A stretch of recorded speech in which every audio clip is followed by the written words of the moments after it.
ناظرین، مولانا سعد صاحب کا جو مکان مرکز نظام الدین دہلی میں ہے، ابھی تک اس کی چابی نہیں ملی ہے۔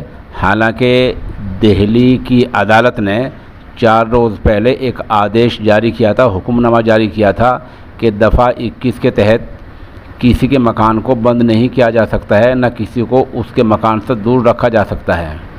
مولانا سعد صاحب کی والدہ محترمہ کی ریٹ پر ان کی درخواست پر عدالت نے ایسا فیصلہ دیا تھا، لیکن اب پتہ یہ چلا ہے کہ پولیس نے کوئی نئی اڑچن ڈال دی ہے، کوئی نیا اڑنگا لگا دیا ہے کہ حضرت جی مولانا سعد صاحب کے مکان کی چابی ابھی تک بھی نہیں ملی ہے۔ آج 17 ستمبر ہے آج، اور آج تک بھی مولانا سعد کے مکان کی چابی ان کو نہیں ملی۔ وہ مکان سے الگ ہیں اور ان کا مکان بند ہے۔